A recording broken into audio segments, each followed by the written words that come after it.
All right, welcome to the pit. Today I have Master Sergeant James Stringfield with us, and I'm very excited about this episode. All right, String, for those who do not know you, can you please tell us about yourself? Yes. So I'm Master Sergeant James Stringfield. I'm first sergeant in the United States Air Force currently.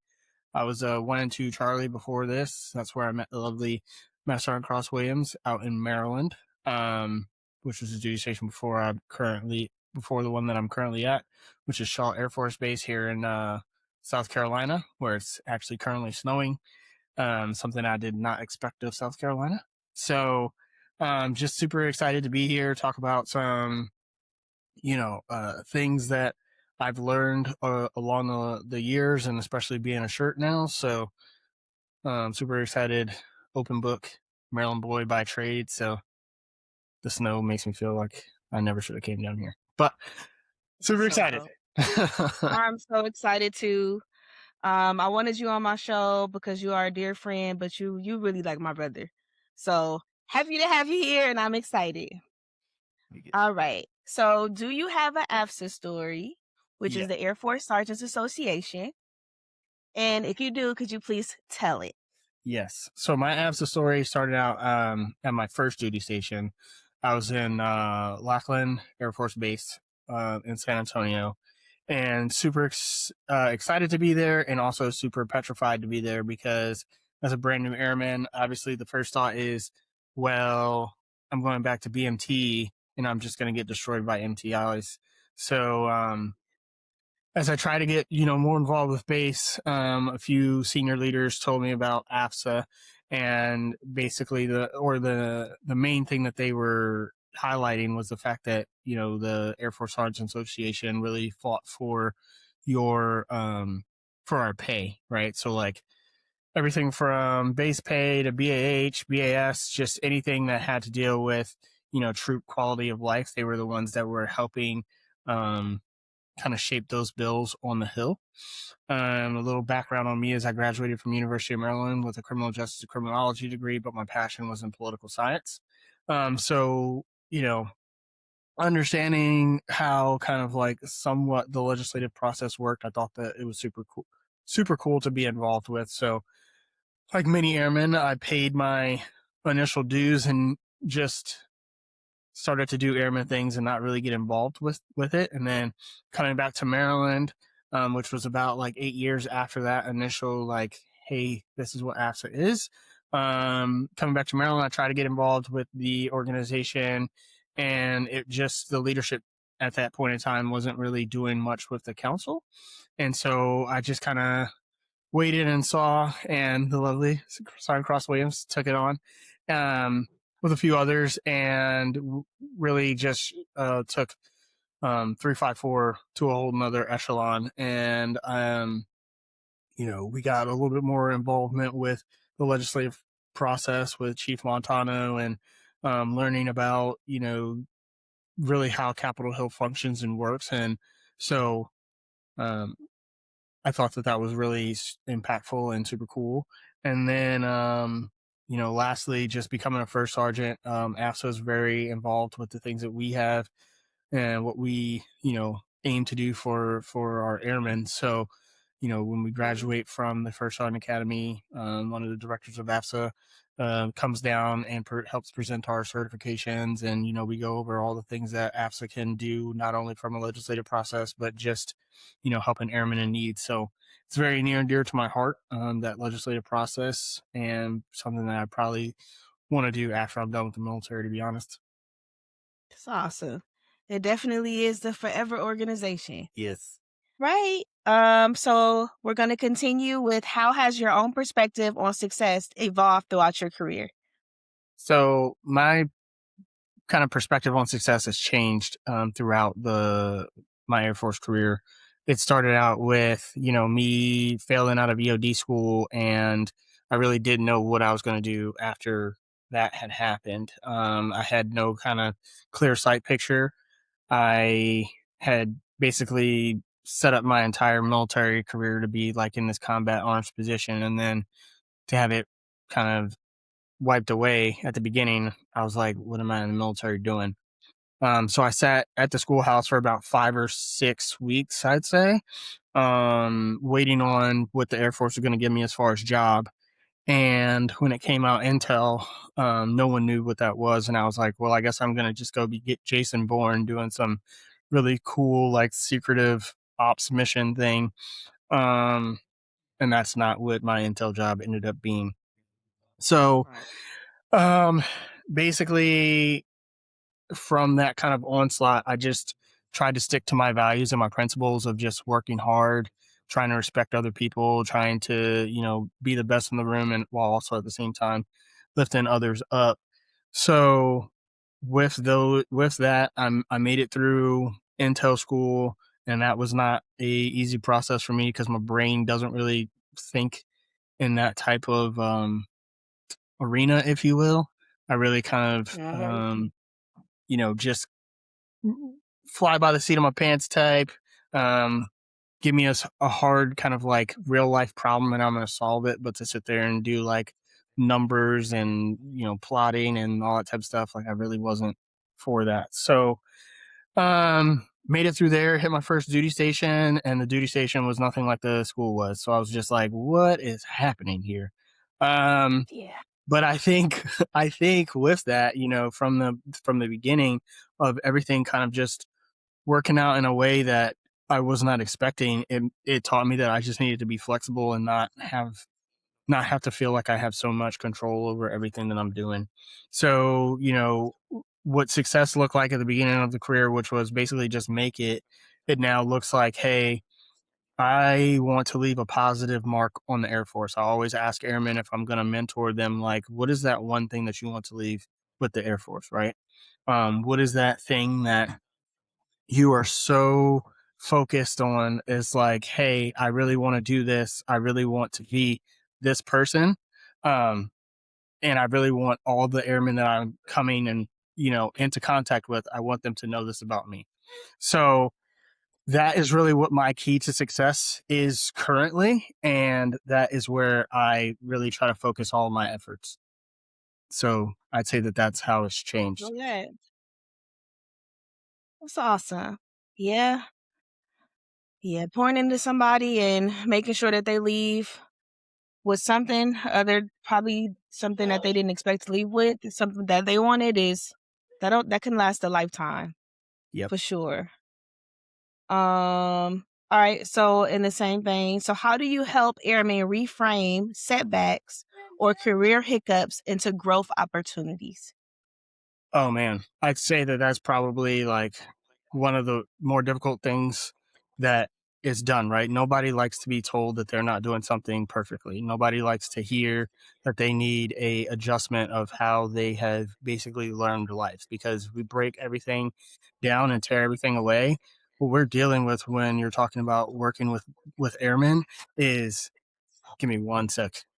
When what you're talking about is, hey, basically trying to reteach someone who has learned all of these processes of how to deal with life and how to, you know, go through situations, and you're trying to reteach them and reframe them into what the Air Force has told us to be, right? Or what the perceived way of doing things should be at that given point in time, right? Because we are always changing organization.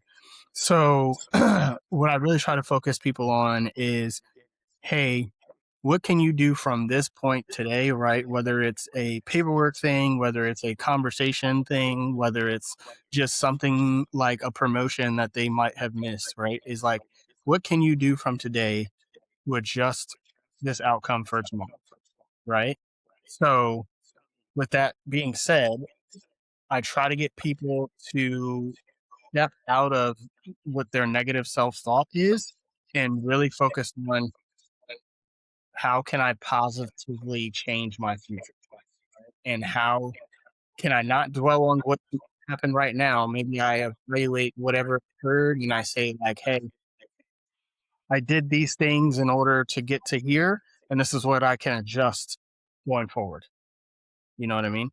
So Fact. really like how I try to really focus on reframing people, and then I try to meet them where they're at, right? So like I said, we are all human beings that came from a different walk of life and had different experiences. So, what type of experiences that I might have had can I relate to you based on the experiences that you've had? And maybe if we have some sort of commonality, I can share the ways that I've gotten through it, or we can talk about, like, hey, we've both dealt with this situation and maybe haven't found a successful solution. So, how can we find something together? Right. So, that's kind of how I do things. Yeah, when the door closes, hop through a window. That that's it, right? There's multiple ways to enter this. Yeah. Yep. All right. So, in your experience, how important is empathy in shaping strong leaders? I mean, I think that that is probably the most impactful and largest thing that we don't necessarily teach people how to deal with and how to utilize, right? In today's world, there's so much that's happening, and there's so many people that feel so many different ways, and I think that oftentimes we just kind of shun the alternative point of view as something that's not important, right? Um, And I think being empathetic, right, to individuals means that we really need to just try to understand people from the beginning of their life, as opposed to forcing them to adjust into this round hole that we have. Um, I completely, buy into the thought process of we are military service members and we joined an organization, but at the same time, we need people in order to make this organization work. And without people, our missions are never going to be successful because if we can't get people to rally around a common goal, then when we all need the people in order to make this thing work and make this thing drive, every single person is not brought in, then it's very ineffective. So we've got to really work on understanding people from their nature set and figuring out what their true strengths and weaknesses are. Like we always hear those kind of buzzwords thrown around. Um, but how do you identify somebody's true strengths and weaknesses without just setting them up for negatives or setting them up to fail and then they make it out the other side? It's sitting down and understanding them from, hey, this is how life was when I was coming up. This is the environment in which that I was raised, right? These are some experiences that I've had as a youth to now. And that starts with building trust, right? Because they've got to know that you're not just going to take their words and sell them up a river, but understanding them for them. And I think that once we start to do that, we can be um, a little bit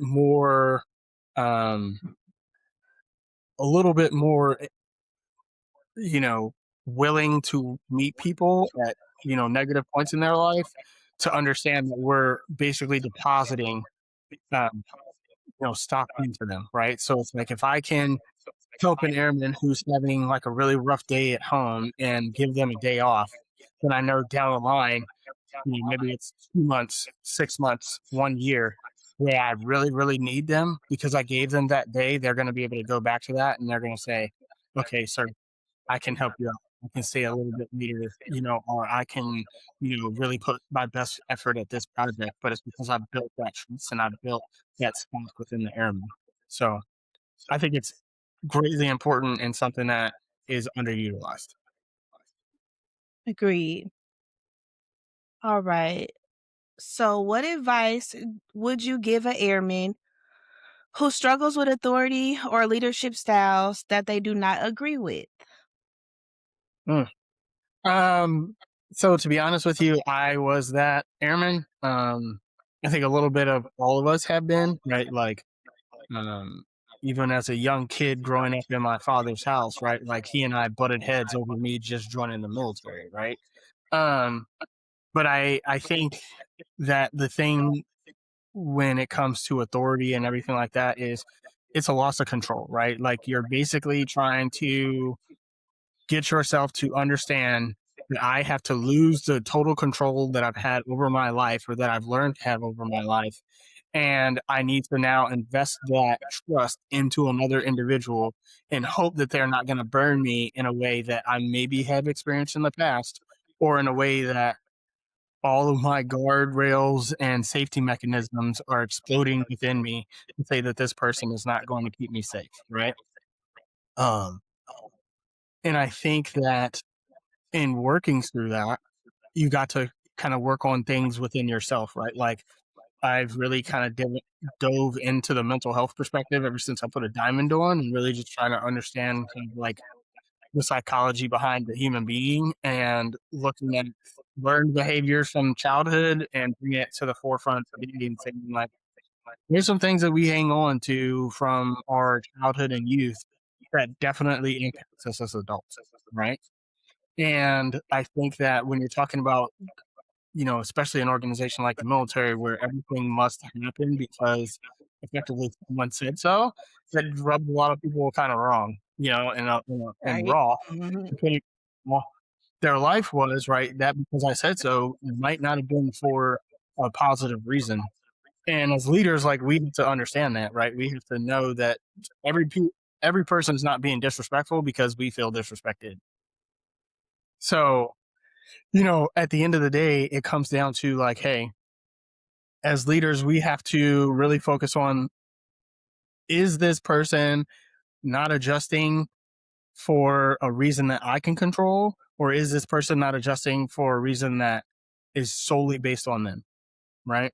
And being around leaders that I've been around like that, I've been blessed to have to focus on that thought process that I just talked about, right? Like, is it a them thing or is it a way that I'm doing things? Because if it's a way that I'm doing things, then I've got to adjust how I'm leading.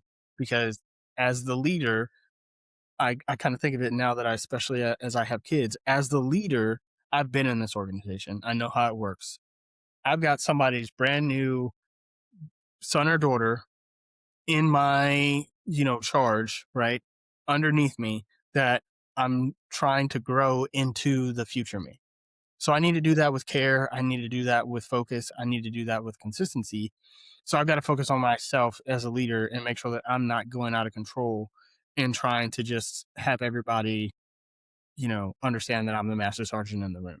Um, and then at the same time as the airmen, I've got to get them to understand like, hey man, or hey, ma'am, whatever you experienced in your history, like you've just joined an organization that is much different than, I wake up in the morning and I go to school, or I'm really just focused on myself, right? Because airmen are in all shapes, sizes, and ages at this point in time, right?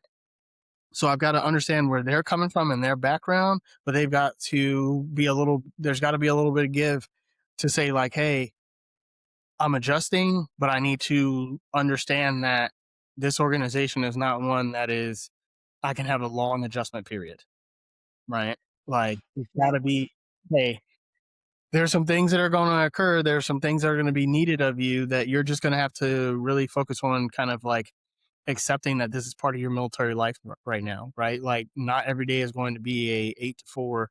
Not every conversation is going to be a, sunshine roses, right? Some things are going to be direct. Some things are going to be a telling you what to do as opposed to asking you, right? And that's not to say like you can't address some of that in how it kind of comes off at a later point in time, but it is to say like you got to know and understand that we're not playing games. This is not like a on TV GI Joe show. Like this is real life, right? So um, I think it really just kind of comes down to, if they didn't necessarily learn it in basic training of like, hey, you're in the military now, it's walking them through that whole process of like, hey, things are going to be much different, and how can we get you to whatever success means for you, right? Because it's different for everyone. 20-year military career is great for 1%, but not necessarily for the other 99, right? So that's me. Yep. All right. So what does good followership actually look like in action, not just on paper? Whew. We talk Oh man, about leadership a lot, yes. but I think followership. uh, I said this in NCOA. I said that nobody is a leader. Everybody's a manager. Um, I truly believe that if we can master followership, then we are going to be probably the most successful leaders that have ever walked the face of this earth, right? Because followership truly means like surrendering your will, surrendering your need for control, surrendering your I have to have my last words to another person and really just letting them teach and guide you, right? And I'm not saying do that with blinders on for people to lead you to, do very crazy things like drunk driving or speeding and reckless things Yeah. that, you see folks do throughout their careers. What I'm saying is every person that you come into contact with is a teacher, right? Like the quote unquote bad leader is a teacher, right? Like I had this conversation the other day with the airman. It's like, hey, my supervisor didn't do X, Y, and Z for me and hasn't looked out and da da da da da. Da. And I'm like, okay, so based on those things, I hear everything you're saying. Based on those things, you are learning how not to be at that rank, right? You've got to understand that each of these interactions, whether it's, me as a master sergeant talking to an airman, I learn from them. Whether it's me talking to a colonel, I learn from them. If you approach every day of what can I learn and how can I help people, I think that you start to become I'm going to follow folks and I'm going to let them have their time to shine, no matter what is on their chest, right? Just let people be people because you never know what you're going to learn from them. So if you can have that sort of growth mindset on a daily basis, I think that your followership is going to improve just from the standpoint of you're not trying to be the smartest in the room, right? The smartest person in the room is not necessarily the most outspoken, right? If we all learn to listen with our ears as opposed with our mouth, we would probably be in a much better place, because we would truly try to understand and hear the things that everybody is saying. So followership is important. I hear that. All right. All right. So, what advice would you give to an airman who is still trying to find their voice or their purpose, or just human Oh in man. general? It could be for airmen, but Yeah. just Yeah. Oh man. I as somebody that's like I work through this on a daily basis, like I think you just have to keep going, right? Like you can I'm one of those plans people, right? Like I've tried to get out of the military 5 times and I've had like 20 plans in order to do it. Um, I think that if you don't really know what your purpose is, if you don't really know like whether or not you want to stick out whatever service that you're in or whatever job that you have, right? Like, don't make the decision on today. You've got to really evaluate. If you're a numbers person, do the numbers. If you're a feelings person, you got to do the totality of the feeling, not just because somebody talked to you in a way that you didn't like in this very moment, right? Um, you, I use this terminology a lot. You got to take the 30,000 foot view, right? If you try to analyze something from like a microscope or like a telescope type deal, like a just across the sea type telescope, not like the big I'm looking at the entire solar system telescope. Um, but if you try to evaluate it from a very, very finite position, right, like you're always going to come up with whatever's agreeable to you in that instance. But as soon as we walk out of a situation and we really kind of like when I was growing up, I always used to come up with the best comebacks in the shower. Why? Because I was removed from the situation and my brain didn't have to think that hard. Um, so as you are walking through your life, right, like not every day is going to be sunshine, rainbows, and whatever Billy. I'm sorry, not Billy. Yeah, that's Billy Madison. Where he had like the whole like happy place deal. You're not going to live in your happy place, but you can go there all the time. Um, so I think it really kind of comes down to you just have to keep putting one foot in front of the other, and I think that the biggest turning point of my military career was finding mentors and also becoming more involved within the service, right? Like I think especially the younger that we are, those professional organizations have to Rising Four or Airmen's Council, First Five, whatever you call it, right? Those professional organizations, everybody kind of thinks that they're just um, rank chasers, right? Like I find it very, very weird. I'm just going to go off on a tangent real quick. I'm sorry.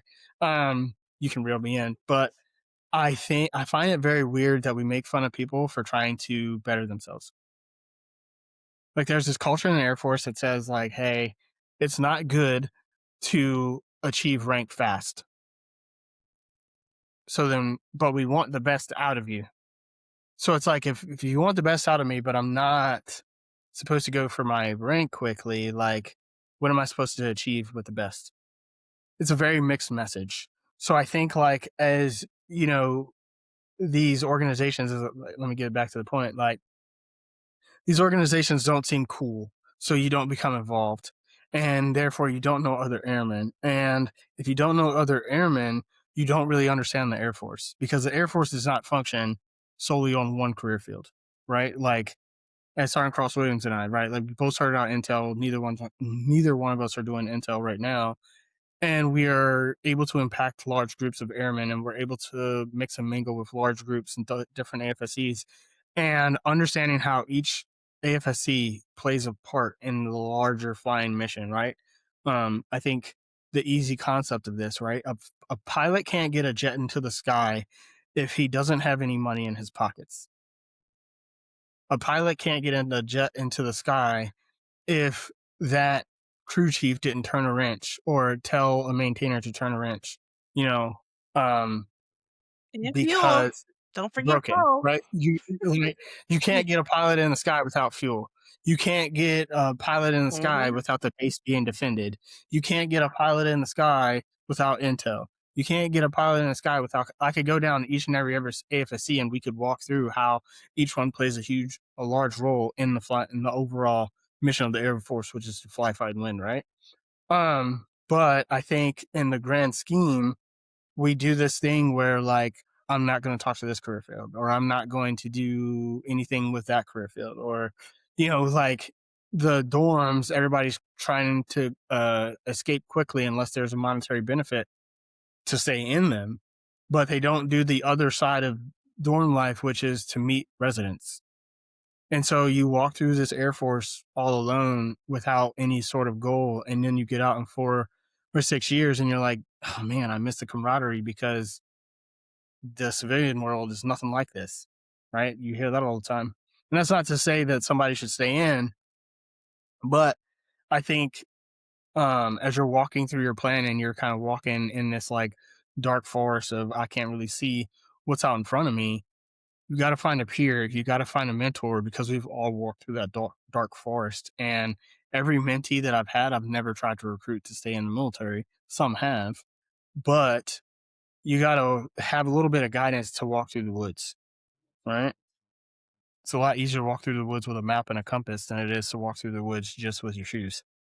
So, I was just talking about both of these topics this week with somebody, about let's see, I wrote a paper, but, it was pretty much saying that, like, we don't really get a opportunity to really commingle with a lot of different career fields until we leave the base, to mhm. go to NCOA. Because like, if take for me, for example, like, yeah, but everybody's there is mostly intel, you know what I'm saying? Like, it's a very Yes, small, like, it's no flight line yes, there.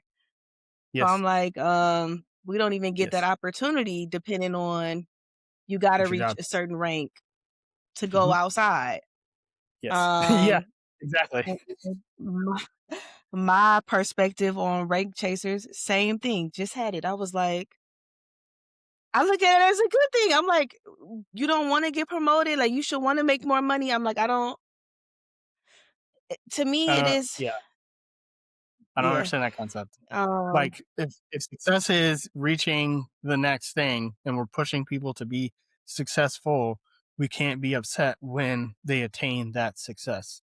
Now, as leaders, what are we doing in order to grow those individuals? If the individual is not humble and not in a growth mindset phase of their life, then yes, there's things to further develop, but that is upon the leadership to say this person needs further development, as opposed to Well, the problem with the Air Force is people that make rank quickly. That's not the problem with the Air Force. You didn't know how to tell that person or give that constructive feedback of you're not effective at this rank, and here's the reasons why.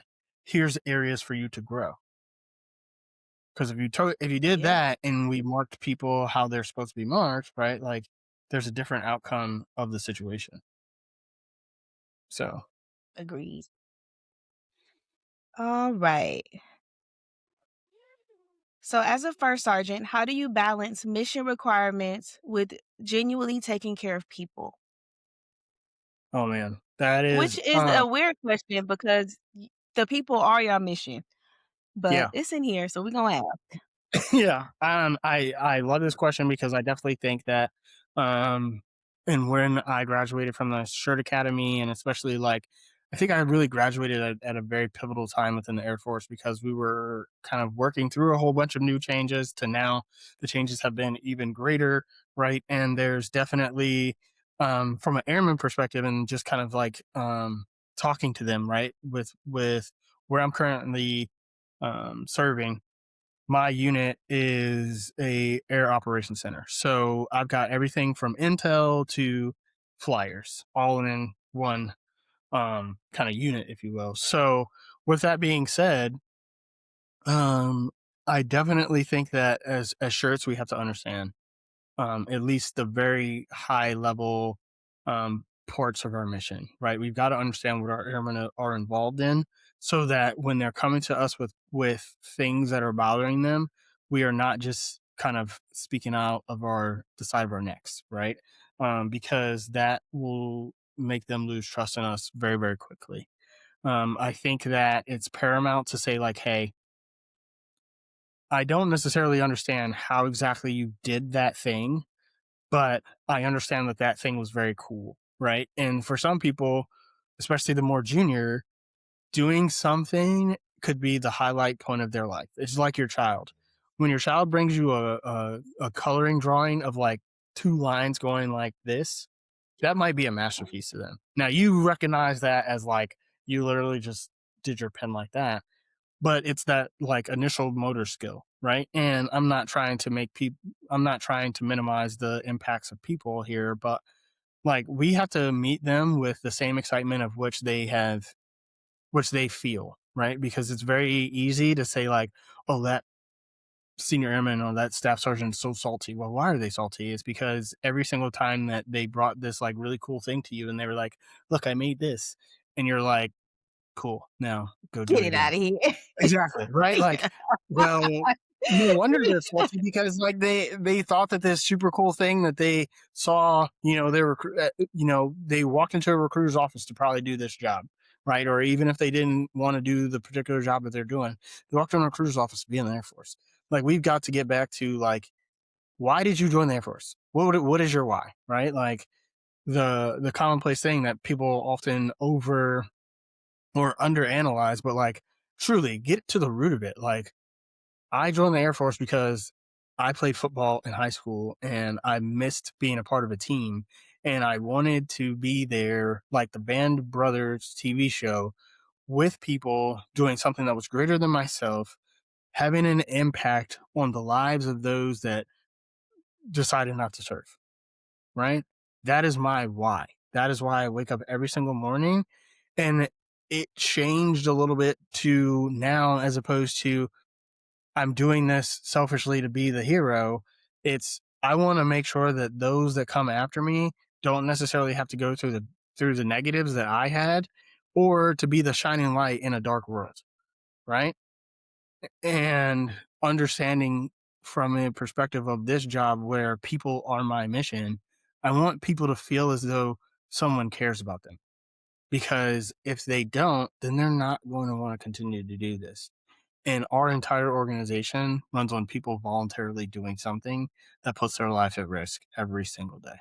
And we've got to honor that. We've got to honor the parents that, support these airmen that, or Marines, sailors, soldiers, Coast Guardsmen, guardians, right? We've got to honor the parents that, you know, as scared as they are supporting their children, right? Like, we have to do a better job of really understanding that it's not just us putting 20 years in, especially after we cross that threshold where we start to, like right now, we're at a point where my high school graduation years, some new airman's birth year. That's crazy to me, Yeah. right? Like that's a crazy Yes, concept and yeah. thought. But at the same time, right, like I now have to shift my focus to like, hey, these are the tools that I learned and give it back. Right from your DA position every day, airmen are like, "Hey, I want to get out of this career field. How do I do it?" How much information did you not know before you were DA that you now pass down? Where was all this when we were airmen? Right, like we got to do it better than what was Yeah. done to us. So, Agreed. All right. So we are reaching the end of our time. So if listeners can take away one thing from today's conversation, what do you hope that it is?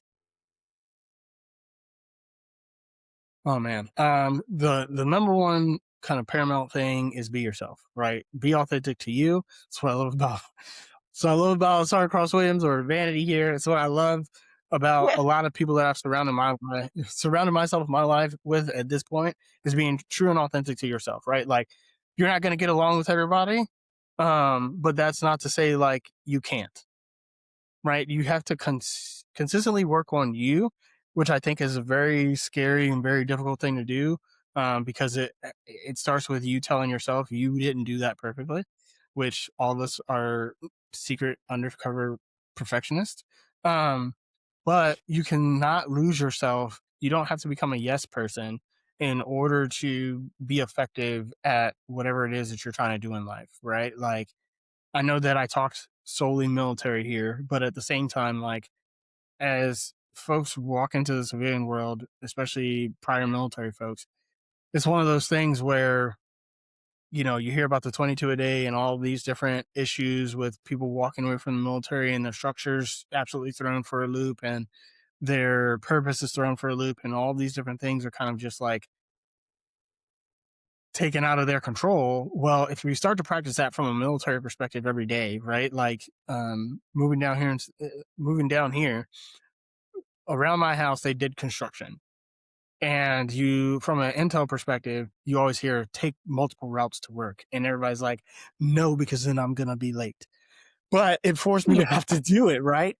And each of these days, when it first happened, I was like, oh man, I'm not ready for this.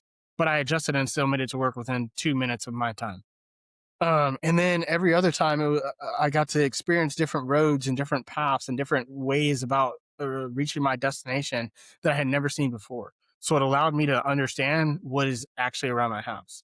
Now, if you take that into a life perspective, right? Like, wow, I can maybe give up some control here and start to experience something that I never have experienced before. And might be actually cool.